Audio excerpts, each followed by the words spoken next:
भक्ति की आराधना करता है, भक्ति के स्वरूप की आराधना करता है, तब ध्यान यहाँ नहीं, तब हृदय में ध्यान होता है, हृदय में ध्यान। तो जब हम गुरु के नेत्रों से देखेंगे, सदगुरु के नेत्रों से देखेंगे, इस तीसरे नेत्र से जो व्यापक को देखने में समर्थ है, जिसकी सीमा व्यापक है, तो क्या पाएंगे कि जो कह रहा है कि सूर्य अस्त हो रहा है और जो कह रहा है सूर्य उदय हो रहा है, जो कह रहा है कि सूर्य अस्त हो रहा है, वह भी असत्य है, गलत है, मिथ्या है, वह भी सत्य नहीं है।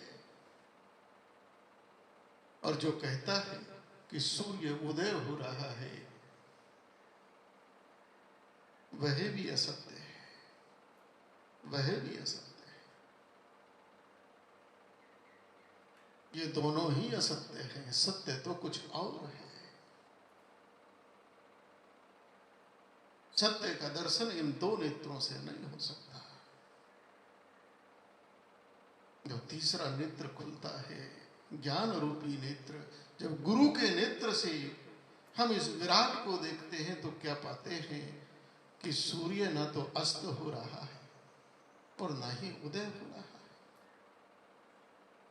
सूर्य कब अस्त हुआ, सूर्य कब उदय होता है?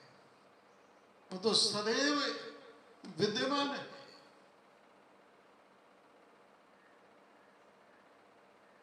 सूर्य के लिए ना उदय है ना अस्त है, वो तो अपनी जगह है, जैसा है वैसा ही है। ये तो हमारी द्वैत बुद्धि जो घूमती रहती है, पृथ्वी घूमती रहती है,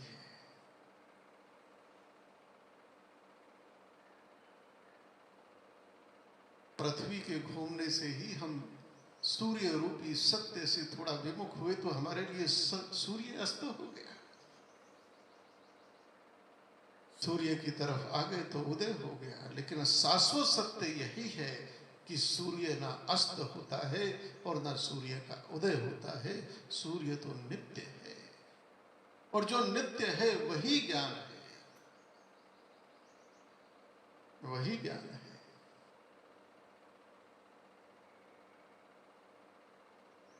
अगर परमात्मा संसार को ये दो आंख ना देते, इनको ले लेते और एक ही नेत्र दे देते, तो संसार में ये संघर्ष ना होता, ये द्वैत का संघर्ष ना होता। विद्या और अविद्या, माया और मायापति, परमात्मा ने अपने को ही दो भागों में, शिव और शिव की शक्ति, संसार का संघर्ष का मूल कारण यही बन गया कि पक्ष हो गए। एक इस पक्ष में खड़ा हो गया, एक इस पक्ष में। एक कह रहा रात है, एक कह रहा दिन है। आधी दुनिया कह रही है रात है, आधी दुनिया कह रही है दिन है। लेकिन गुरु का नेत्र कह रहा है, व्यापक कह रहा है, ना दिन है ना रात है। सूर्य तो नित्य है।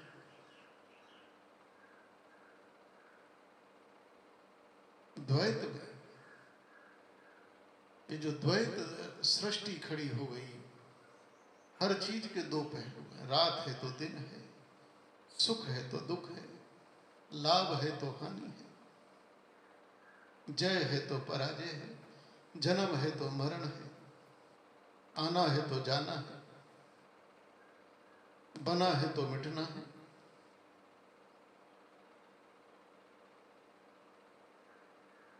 लेकिन शाश्वत सत्य यह है कि ना कोई आता है ना कोई जाता है, ना कुछ बनता है ना कुछ मिटता है, ना सुख है ना दुख है।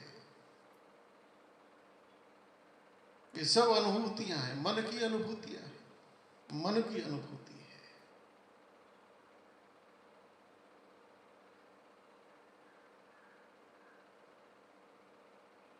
जो तत्व है वह इससे परे है।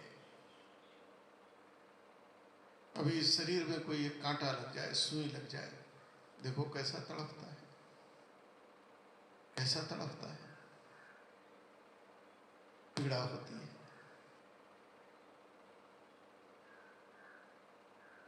एक सुई मात्र से, कांटे मात्र से उछल जाता है।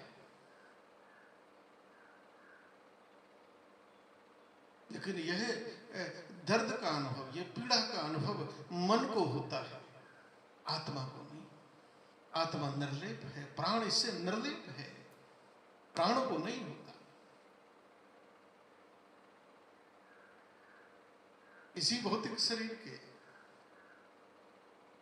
कई बार ऑपरेशन करने की आवश्यकता होती है, कई कई घंटे ऑपरेशन चलता है, पूरा शरीर काट दिया जाता है, सील दिया जाता है, चाकू कैंचियों से काटा जाता है, सुई धागों से सीला जाता है।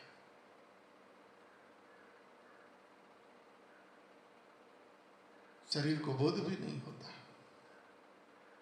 क्यों? एनेस्थेसिस, बेहोशी के इंजेक्शन से क्या किया जाता है? केवल मन और प्राण के संबंध को काट दिया जाता है। प्राण तो रहता है, ऑपरेशन चल रहा है, प्राण है उसमें। अगर प्राण नहीं रहेगा तो मुर्दा हो जाएगा। जिस शरीर का ऑपरेशन हो रहा है, जिसको काटा पीटा जा रहा है, प्राण उसमें विद्यमान है, श्वास उसका चल रहा है, प्राण चल रहा है।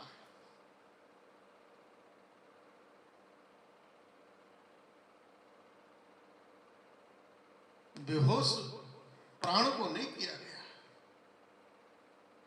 बेहोश तो शरीर को किया गया है, मन को किया गया है।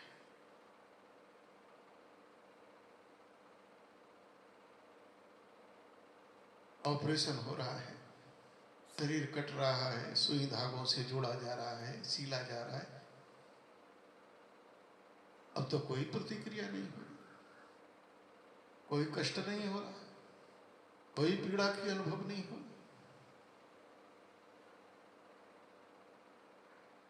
अगर प्राण में, तत्व में अनुभूति होती तो इस समय भी शरीर उछलता होता, चीखता होता, चिल्लाता होता। ये सारी की सारी अनुभूतियां मन की हैं, मन की है। धर्म की साधना मन की है।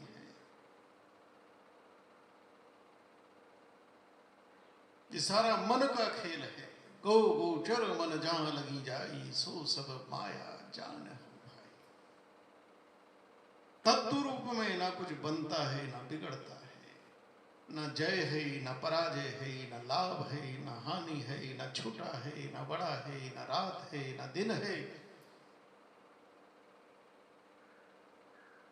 न तद्भाष्यते हि सूर्यो न शशांको न पावकः, यद गत्वा न निवर्तन्ते तद धामं परमं मम।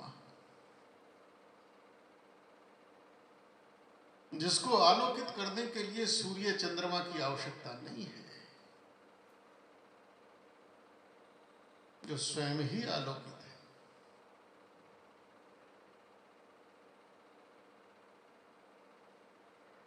संसार के पदार्थ सूर्य से प्रकाशित होते हैं, लेकिन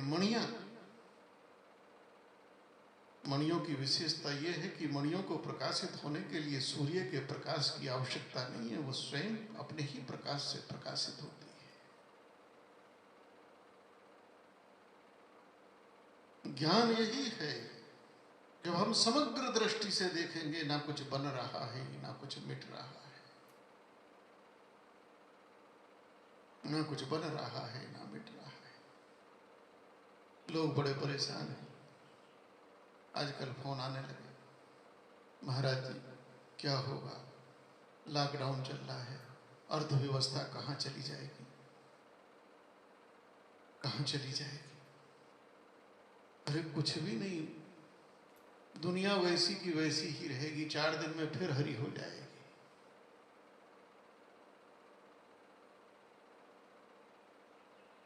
4 दिन में फिर हरी हो जाएगी।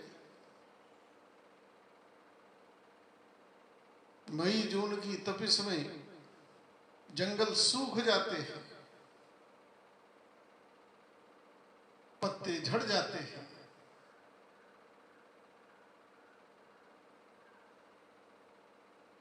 तो सृष्टि नष्ट हो गई क्या? अरे एक बरसात की बूंद गिरती है, देखो फिर से सब कुछ हरा भरा हो जाता है। अर्थव्यवस्था काहे रो रहे हो, काहे चिंतित हो?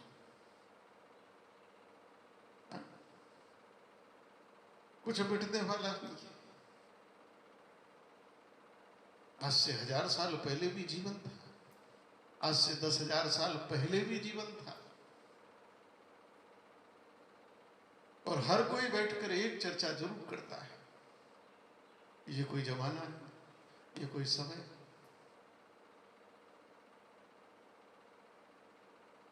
संसार में जितने बुढ़े हैं, जितने बूढ़े हैं,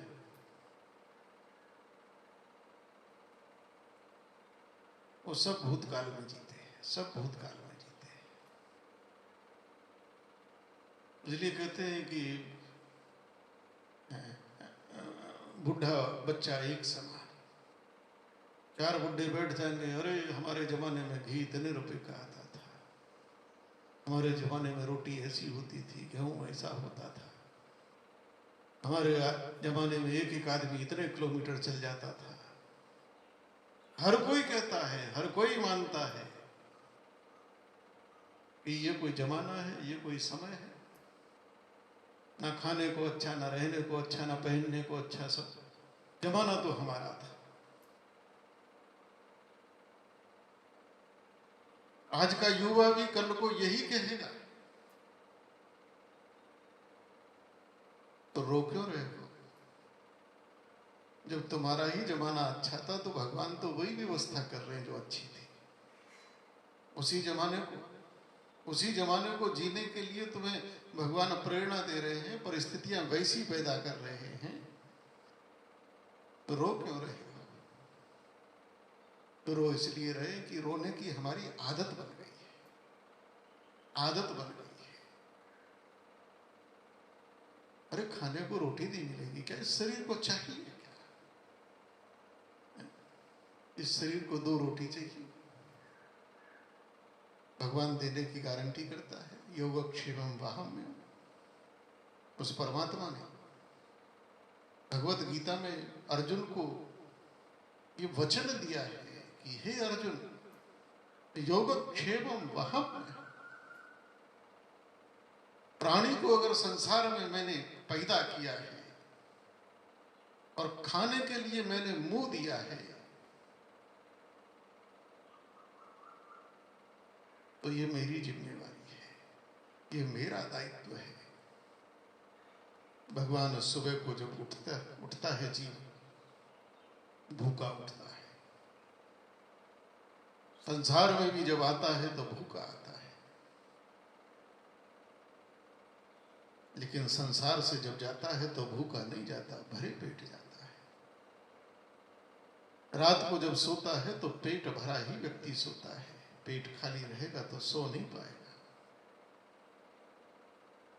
चींटी को कण चाहिए तो कण मिल जाता है,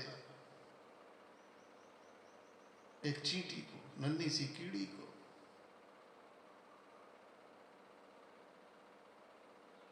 लेकिन हाथी को अगर मन चाहिए तो क्या हाथी भूखा मर जाता है? वही परमात्मा हाथी को भी व्यवस्था कर देता है, हाथी की भी व्यवस्था कर देता है।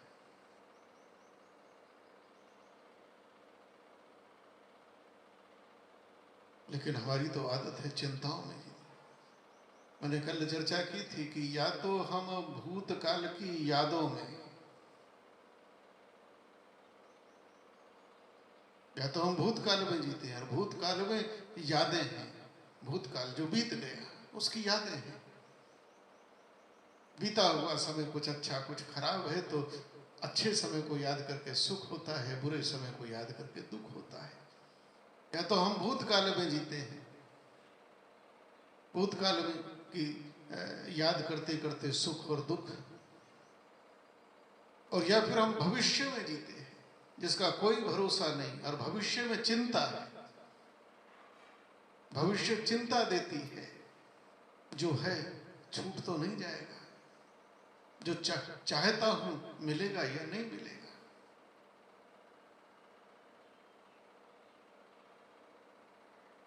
या तो भूतकाल को याद करके दुख में जिएगा, या भविष्य को लेकर चिंता में जिएगा। चिंता लगी पड़ी है। परमात्मा सबको देते हैं। उसने गारंटी ली है, जब मैंने मुंह दिया है तो खाने को भी मैं दूंगा। पेट जब मैंने दिया है, मैंने तुमको संसार में पैदा किया है, तो ये मेरी जिम्मेवारी है, ये मेरा दायित्व है, ये मेरा धर्म है। योगक्षेमम ब्रह्म, चींटी को कण, हाथी को मन देता है, सबको देता है। कोई भूखा नहीं रह सकता। उस परमात्मा ने कहा, ऐ प्राणी, तू मेरी जिम्मेवारी है, मेरी जिम्मेवारी है।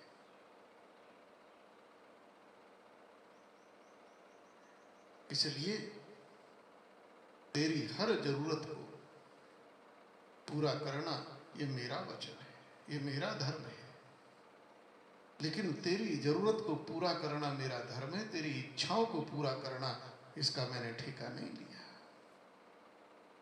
हमारी समस्या ये है कि हम इच्छाएं पाले हुए हैं, इच्छाएं पाले हुए।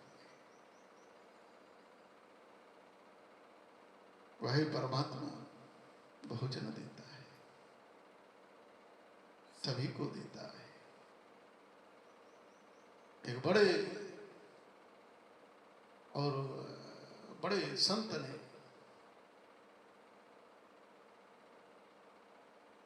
बड़ी बात कही है कि न था दांत बाको, दिया दूध माँ को, खबर है खुदा को, सबर जो भरेगा। न था दांत बाको, दिया दूध माँ को, खबर है खुदा को, सबर जो भरेगा। 9 महीने माँ के गर्भ में तुम रहे, 9 महीने।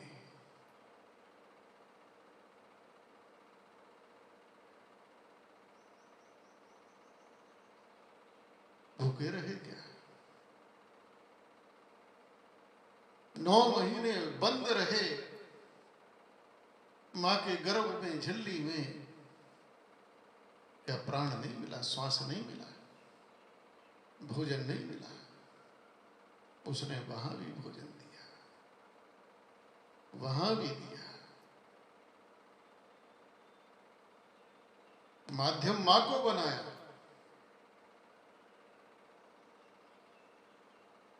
मां जो खाती थी रस तुम तक पहुंचता था। मां जो विचार करती थी, तुम्हारे मन की निर्मिति उसी विचार से होती थी। और जब गर्भ से बाहर आए तो खाने को दांत नहीं थे तुम्हारे, नहीं थे दांत, खाने को दांत नहीं थे। न था दांत वाको, तुम इस संसार में आए बाद में, लेकिन उस परमात्मा ने तुम्हारे भोजन का प्रबंध पहले कर दिया, तुम्हारे आने से पहले हो गया। जिसके गर्भ से तुम निकले उसी मां के स्तनों में उस परमात्मा ने तुम्हारा भोजन भेज दिया, दूध भेज दिया। न था दांत वाकू, दिया दूध माकू।